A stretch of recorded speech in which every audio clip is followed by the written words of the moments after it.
Assalamualaikum warahmatullahi wabarakatuh. Selamat pagi semuanya anak-anakku. Di sini kita kembali bertemu dalam pelajaran sistem kontrol terprogram, di mana pagi ini merupakan pertemuan kedua dalam pelajaran sistem kontrol terprogram. Saya sangat mengapresiasi kepada teman-teman siswa-siswa yang telah mengirimkan tugas dengan baik, rapi dan juga cermat serta detail di sini, dan kita nanti bisa lanjut ke proses selanjutnya dan pembahasan dari yang kemarin. Seperti biasa nanti absennya tolong ditulis di bawah ini ya. Kemudian ada tugas yang nanti bisa kalian pertimbangkan untuk mengerjakan seperti apa, karena tugasnya adalah perancangan. Kemudian kompetensi dasarnya masih sama dengan yang kemarin, tapi perancangan nanti akan melibatkan sistem pneumatik juga. Pengumpulan tugas kemarin ada yang belum mengumpulkan, yaitu yang pertama Binto Haryadi, kemudian Febiliana Ajeng Sugasti, dan Handi Ade Wijanarko. Ini belum ada di email, jadi mungkin kemarin nulis emailnya salah atau bagaimana sehingga belum ada yang terkumpul. Bisa dikirim lagi ke sini ya. Sama pesan buat Devi untuk punya email sendiri, jadi kamu bisa lebih leluasa untuk mengumpulkan tugas ataupun mencari info yang lain, serta kalau ada pendaftaran magang atau pendaftaran online yang lain, kamu sudah punya email gitu, begitu. Nah, terus kemudian dari tugas kemarin rata-rata hampir sama, menjabarkan dari suatu presentasi saja, yaitu seperti ini. Saya ambil dari beberapa tugas yang sudah dikumpulkan 3 tercepat. Ini yang pertama, yaitu dari pertama itu ini kalau nggak salah. Bukan yang ini, bukan.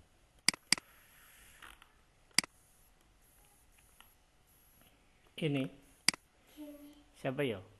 Fitriana atau siapa ya? Ini pengujian terkait dengan hubungan antara input adalah melalui indikator pada PLC.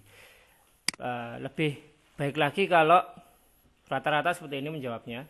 Lebih baik lagi kalau kamu menjelaskan secara nyata. Kan sudah diberikan kasus mengenai bintang segitiga. Berarti yang dicek adalah input, yaitu tombol untuk start,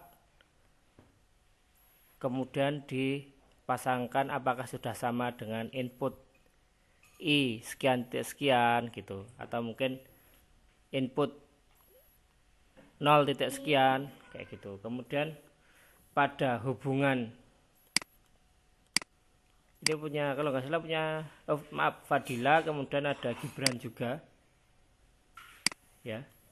Pemeriksaan program pada PLC seperti apa itu dijelaskan secara nyata, apa saja yang bagian diperiksa. Kemudian pada pemeriksaan tombol emergency yang dijalankan tersebut sudah berfungsi atau belum, itu kan berdasarkan dari pengecekan. Misalkan apakah tombol sudah kencang, apakah sudah bisa ditekan dan memutuskan rangkaian. Kemudian pada perangkat I/O PLC apakah sudah kokoh ininya, pemasangannya dan lain sebagainya. Nanti akan saya tunjukkan dokumen yang digunakan untuk standar internasional dalam penilaian. Ini punyanya si Fadila. Terus kemudian punyanya siapa lagi ya tadi ya? Ada punyanya Gibran juga. Sebentar, saya carikan.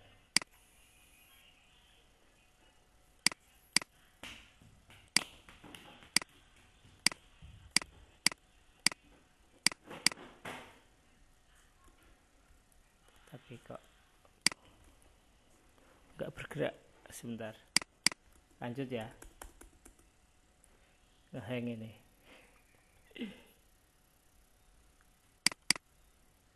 Ini punyanya Fadila, ini punyanya Gibran juga.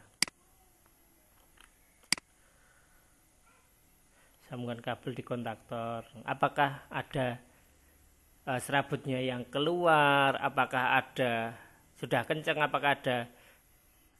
apakah isolasinya yang terjepit oleh kontak yang dikencangkan atau bagaimana. Nah, untuk itu kalian bisa download di sini nanti. Di sini.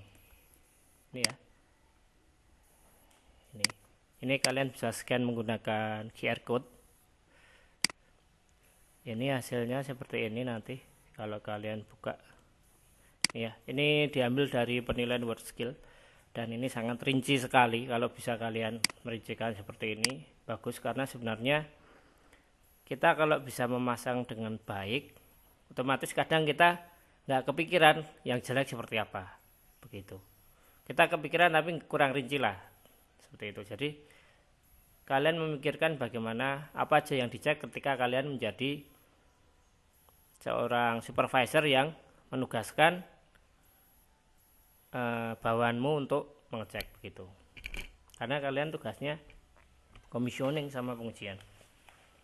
Yang pertama yaitu ini bahasanya bahasa Inggris, tapi bisa kita lihat di mana, di gambarnya ya. Ini ada status yaitu mengenai oke atau yang bagus bagaimana, sedangkan yang ini adalah yang bad atau not oke atau yang buruk bagaimana. Ketika memasang panel sebagai contoh, maka ketika dipasang ini ada alat yang namanya alat apa ya, kalian bisa nulis di komentar, yang untuk ngetes apakah sudah rata air belum gitu loh, rata. Ini sama. Nah, ini harus rata. Kalau ini miring dikit gini, terutama untuk memasang box panel, ducting dan lain sebagainya, maka ini nggak bagus, begitu. Yang kedua yaitu kontrol ketika menempatkan motor juga harus lurus gitu toh. Ini ada bagian untuk angin-angin nggak begitu, harus ada ruangannya, begitu. Kemudian untuk memasang kabel ini juga harus diperhatikan, tidak terlalu pendek dan juga tidak terlalu panjang. Dalam arti kalau terlalu pendek nanti ketika ada masalah di kabel itu dan harus dipasang baru, maka masih ada toleransi untuk memasang kabel. Misalkan kepotong dipasang lagi masih bisa, kepotong pasang lagi masih bisa. Diukurnya dari ini, kabel dipanjang maksimal seperti ini, kemudian nanti dipasang seperti ini. Beda halnya dengan kalau masang kabel terlalu pendek seperti ini. Nanti secara mekanik kekuatan kabel akan teruji terus ini di sini. Dan juga kalau ada kesalahan nanti mau dipasang ulang lagi, maka sudah nggak ada kesempatan untuk mengupas lagi, karena dikupas nanti nggak sampai ke terminal ini juga sama gitu. Akibatnya apa ya? Bisa harus instalasi ulang atau malah ada sambungan dengan selotip atau ada terminal. Itu sangat kurang bagus sekali. Berbeda dengan yang di sini terlalu panjang. Selain boros kabelnya, ini juga akan menghalangi visualisasi yang kurang baik, karena nanti akan penuh. Kalau kabelnya cuma 2 mungkin terlihat semua ya, tapi kalau sudah mulai banyak maka akan mengganggu visualisasinya. Kemudian ini juga terlalu panjang, juga boros kabel, begitu. Berikutnya ini juga sama, nanti bisa dilihat di dokumen-dokumen yang ada di sana. Kemudian ini kabelnya juga harus dipilihkan kabel dak yang bagus sehingga pas ukurannya dan menjepit gitu. Di sini juga ada control box, di sini harus pas ukurannya, harus nggak boleh lebih dari 30 mm, harus menjepit dan lain sebagainya. Kemudian ukuran-ukuran pintu dan juga pengukuran, kalau di sini ada HMI-nya ya, harus disesuaikan. Jangan sampai nanti instrumen yang ada di pintu itu nempel bergesekan dengan panel sehingga mekaniknya akan teruji dan bikin nggak awet. Kemudian pengukuran harus, kalau siku beneran 90 derajat seperti ini. Nih, kalau ini kurang dari 90 atau lebih sehingga nggak gitu bagus, begitu. Penempatan kabel juga sama, kemudian kontrol boxnya sama, harus masuk semuanya.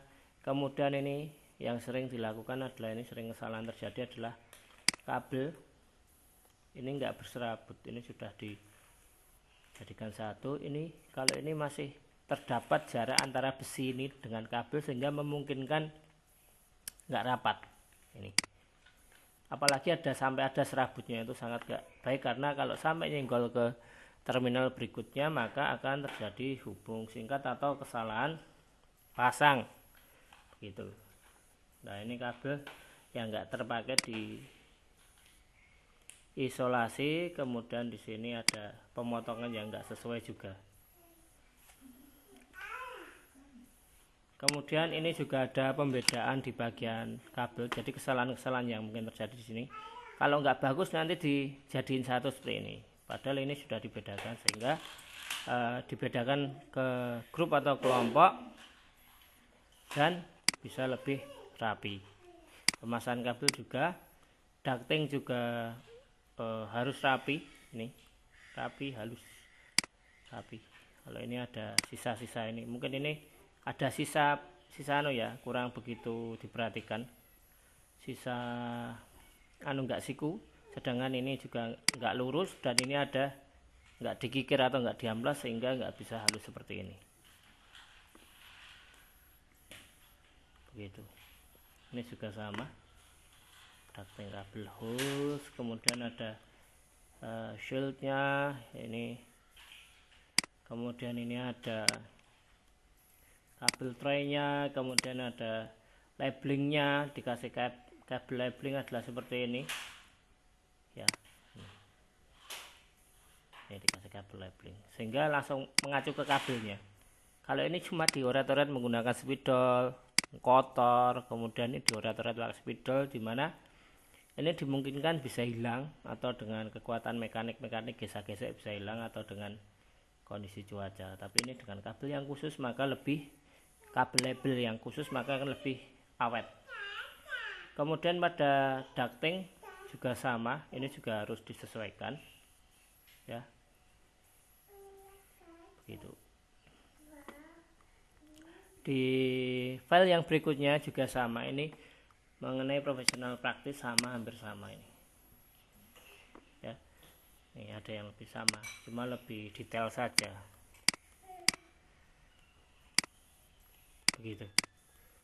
Ini lebih detail, sama bisa kalian lihat, walaupun bahasanya bahasa Inggris, tetapi kalian masih bisa melihat gambarnya, dan juga bisa menggunakan Google Translate untuk menerjemahkannya. Ini sebagai salah satu tampilan. Ini juga pada label tadi ya, ini yang jelek seperti ini, cuma ditulis pakai spidol. Yang bagus nanti ada kabel ducting, ada ini. Yang jelek ini juga ditulis di sini agak buruk. Ini ada berapa level yang baik, ini jelek sekali, merah, sedang, ini ringan, yang ini adalah yang bagus.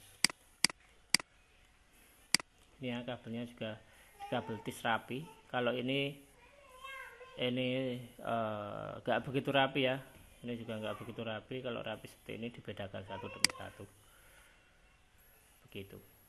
Kabinetnya juga wiringnya seperti ini. Nah, ini sudah agak semrawut, rapi seperti ini. Ini juga sama, jarak-jaraknya diperhatikan.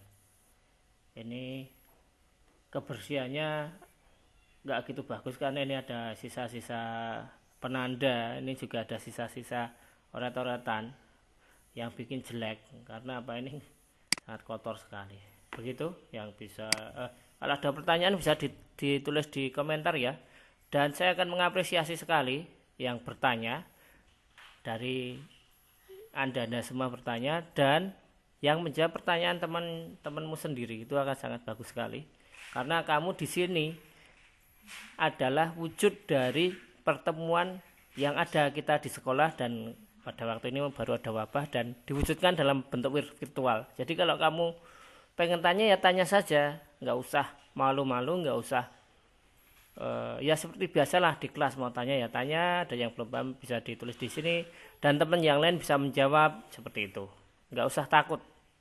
Syukur-syukur kalian bisa mencari referensi sendiri gitu. Ini pembahasan dari tugas yang kemarin. Untuk yang berikutnya ini seperti ini, kalian akan saya ajak untuk memikirkan bangsa Indonesia ini sedang membutuhkan suatu alat.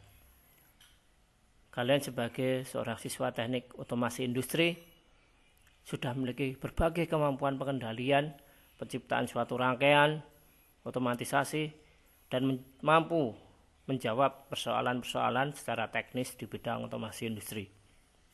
Sebagai contoh, kalian beberapa hari ini sudah mendengar alat yang digunakan untuk dibantul disinfektan otomatis gerbang yang akan otomatis nyemprot ketika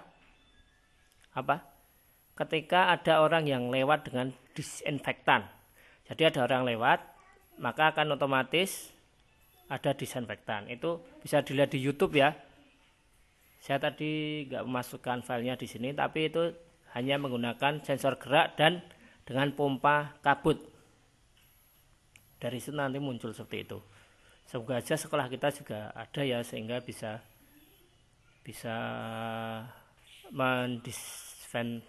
mendisinfektan yang dari luar untuk masuk ke dalam begitu.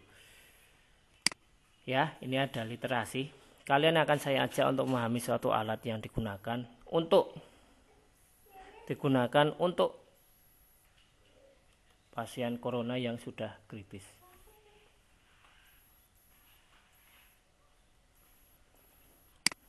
Yang sudah kritis. Ya, ini adalah alat yang disebut sebagai ventilator. Ya, sebagai alat ventilator.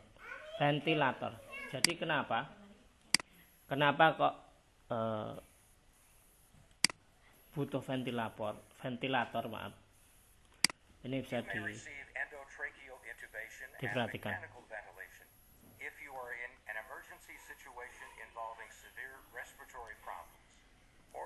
Karena virus corona ini adalah virus yang menyerang bagian paru-paru, maka beberapa orang yang kritis situasinya, mereka akan mengalami kesulitan bernapas. Mirip seperti Anda bayangkan ketika ada orang yang tenggelam, maka dia akan susah bernapas karena akan kemasukan air. Tapi di sini bukan air, tapi akan kesulitan menyerang paru-paru sehingga susah untuk bernapas karena mengambil O2 kemudian mengeluarkan CO2.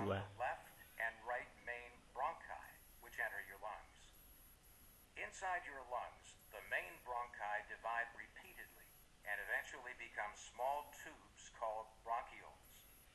At the end of the bronchioles ada organ-organ penyerap oksigen. Oxygen in your alveoli is absorbed into nearby blood vessels called capillaries. At the same time, carbon dioxide, a gas in your blood that must be removed, passes into the alveoli and back out through the airways. This process is called gas exchange. Itu proses perpindahan gas.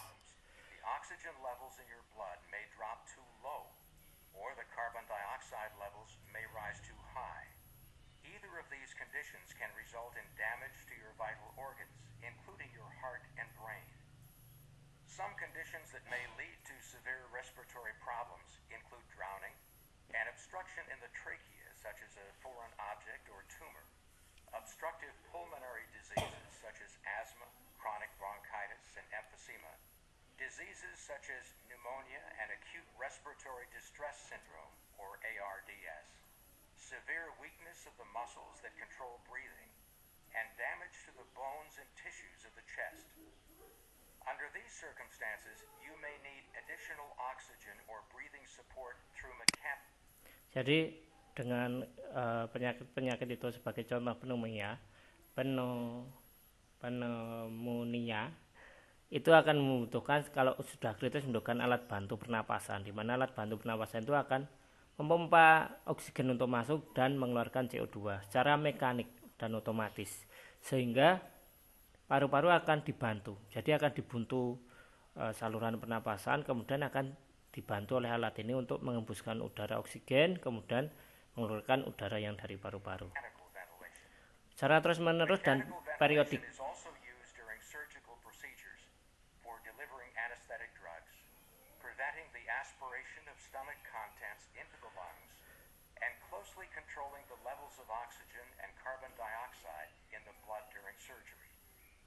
Before you are intubated and ventilated for a surgical procedure, an intravenous line cepatkan ya. yang akan ditutup hidung dan menggunakan masker yang akan menutup semuanya. Nah, seperti ini. Nanti ada alat dimasukkan.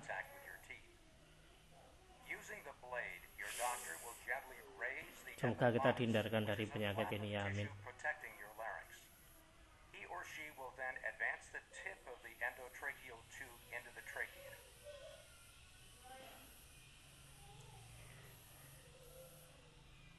Once the endotracheal tube is in the trachea, your doctor will inflate a small balloon surrounding the tube to make sure it remains snugly in place. Your doctor will remove the laryngoscope and tape the tube to the corner of your mouth to prevent it from being jostled out of position. Your doctor will check to see that the tube is properly positioned in the lower part of the Dipasang di trachea on both sides of trachea. your chest. Both lungs will not receive the same amount of air. In some cases, Seperti itu ya. Jadi akan butuh alat bantu pernapasan. Dari situ semua, mulai dari negara-negara yang lain mulai menciptakan suatu alat yang sebagai alat pengganti ventilator, walaupun mungkin belum diuji secara klinis, tapi mereka sudah bisa memikirkan konsep sehingga bisa dibuat. Sebagai contoh, ada yang sudah diuji klinis, ada yang belum. Perusahaan-perusahaan besar mulai menciptakan ventilator juga, dan cara kerjanya juga mirip sebagai paru-paru yang ada. Ini sebagai contoh ventilator sistem seperti balon. Nah, kemudian mulai ada selang yang lain. Ini sudah bisa, dia masuk sini, ini ditutup. Ini sebagai paru-paru. Kemudian nanti dikeluarkan di sini, dikeluarkan sehingga anginnya ke sana. Jadi ada katup yang satu arah, ada katup yang nanti bisa buka dan tutup, begitu. Masuk, nanti kemudian ke sana lagi. Ini sistem yang digunakan untuk sistem ventilasi. Kalian bisa cari sendiri di sini, di YouTube yang ini, dengan judul yang ini, ya. Nanti bisa dicari. Saya nggak akan berpanjang lebar, nanti tinggal dieksplorasi saja.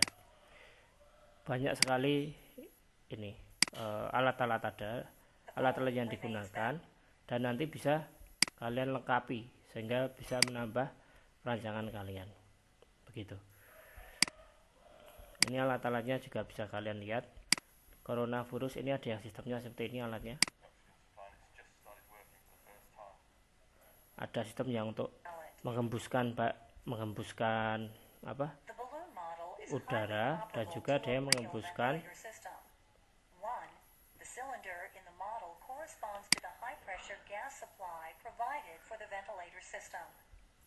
nah, nanti Anda lihat sendiri. Ini ada yang sistemnya seperti ini. Dia menekan dan juga melepaskan tekanan dari wadah, sehingga seolah-olah dia paru-parunya mengempis yang masuk ke paru-paru. Dan cara yang lain adalah seperti ini. Ini berasal dari juga seolah-olah ada udara yang masuk dan keluar dari ini, penekanan silinder.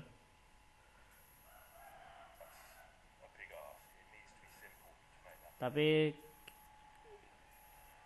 ini ya, ini ada kompresornya, begitu. Ini gabungan alat untuk pengendalian dari pneumatik dan sistem kontrol terprogram. Itu. Nah, tugas kalian adalah kalian mencari literasi untuk mencari bagaimana cara kerja ventilator, dan kemudian sketsalah alat ventilator tersebut, foto dan kirimkan ke email saya, ya. Rencanakan seperti ini. Sudah saatnya kalian memikirkan dunia dan disesuaikan dengan keilmuan Anda. Anda bisa bikin kayak gini, berarti Anda menjawab apa yang nanti dibutuhkan oleh Indonesia. Tugas ini direncanakan dihubungkan dengan pelajaran sistem kendali terprogram dan sistem kontrol elektropneumatik dengan jangka waktu 1 minggu. Kita lihat perkembangannya 1 minggu, dan pelajarilah pasien penderita COVID-19 yang membutuhkan alat ventilator di masa kritis. carilah YouTube bagaimana ventilator bekerja dengan kata kunci how ventilator work atau ventilator work, ya intinya cara bekerja ventilator atau kegunaan ventilator untuk pasien. Kemudian buatlah sketsa mesin ventilator tersebut dengan konsepmu, dibikin sketsa di selembar kertas. Kemudian difoto dan dikirimkan ke eka.riantomel@gmail.com. Tugas ini akan dikembangkan deskripsinya pada pelajaran sistem kontrol elektromatik pada besok hari Jumat ya, hari Jumat, dan dilanjutkan deskripsinya. Nanti tugas akan dikumpulkan sebelum 5 April. Pada hari ini kalian membahas tentang pengendaliannya dulu. Pada nanti Jumat nanti kita membahas mengenai ininya apa itu katup-katupnya begitu, sehingga kalian bisa menciptakan suatu alat ventilator yang bisa digunakan untuk pasien. Semoga saja gitu, walaupun belum diuji secara klinis. Mungkin itu aja ya yang bisa kami sampaikan. Jangan lupa absen, nggak usah klik like dan subscribe nggak apa-apa, tapi jangan lupa absen ya, absen, sehingga absen ini bisa dianggap sebagai pertemuan secara virtual dan bisa digunakan sebagai pembelajaran. Mungkin itu aja yang bisa saya sampaikan, kurang lebihnya mohon maaf. Ada pertanyaan, kolom komentar bisa ditulis di situ. Saya akhiri, wassalamualaikum warahmatullahi wabarakatuh.